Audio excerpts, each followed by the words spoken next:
প্রত্যেকের দুয়ারে দুয়ারে যাচ্ছি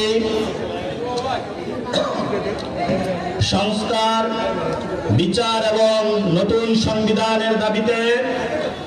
কারণ বাংলাদেশে আমরা মনে করি যদি আমরা একটি নতুন সংবিধান গঠন না করতে পারি তাহলে বাংলাদেশে খুনি হাসিনা এবং ফ্যাসিস্ট সরকার বারবার ফিরে আসবে।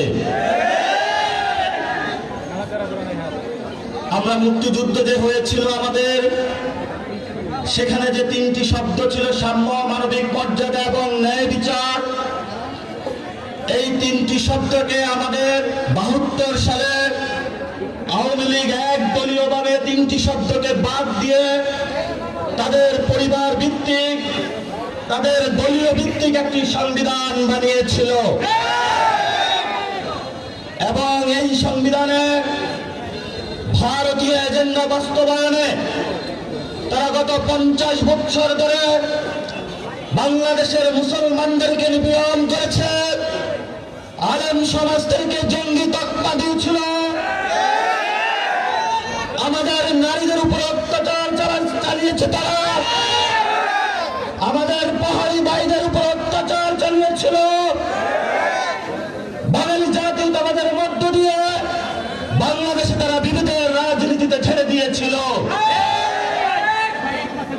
আমরা জাতীয় নাগরিক পার্টি এনসিপির পক্ষ থেকে আপনাদেরকে উদাত্ত আহ্বান জানাচ্ছি, আমরা যদি শক্তিশালী একটি বাংলাদেশ গঠন করতে চাই তাহলে আমাদেরকে একটি নতুন সংবিধান বানাতে হবে, যেই সংবিধানে সাম্যের কথা থাকবে, যেই সংবিধানে মানবিক মর্যাদার কথা থাকবে, যেই সংবিধানে ন্যায় বিচারের কথা থাকবে, যেই সংবিধানে আপনার সন্তানের ভবিষ্যৎ নির্ধারণ থাকবে, যেই সংবিধানে আমাদের অধিকারের কথা থাকবে, যেই সংবিধানে আলেম সমাজের অধিকার থাকবে।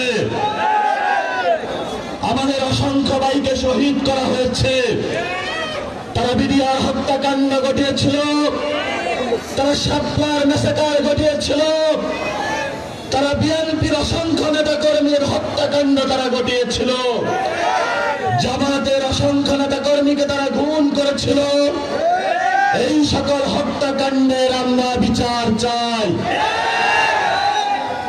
আমরা সকল দল, বিএনপি জামাত থেকে শুরু করে যারা বিভিন্ন সময় করে দল করে নাই, রাতে রাতের খাত থেকে বাংলাদেশের খুনি বাহিনী তাদেরকে নিয়ে গিয়েছিল, জেলে পড়েছিল, লাশ সাগরে ভাসিয়ে দিয়েছিল। আমরা তাদের বাংলার মাটিতে বিচার করব ইনশাআল্লাহ। আপনারা জানেন বর্তমান বাংলাদেশে আমাদের যে সংসদীয় ব্যবস্থা রয়েছে, শেখ হাসিনা মতন একজন খুনি ফ্যাসিস্ট সরকার আমাদের সামনে বারবার ফিরে আসবে, যার হাতে বিচারালয়ের ক্ষমতা, যার হাতে সংসদীয় ক্ষমতা, যার হাতে নির্বাহী ক্ষমতা।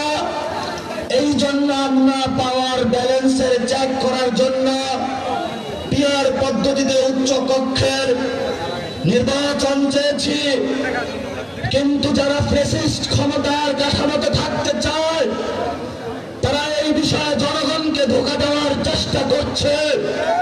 রাজপথে ঐক্যবদ্ধ থাকবেন, বাংলাদেশের মানুষ নতুন সংবিধান, সংস্কার এবং শেখ হাসিনার বিচারের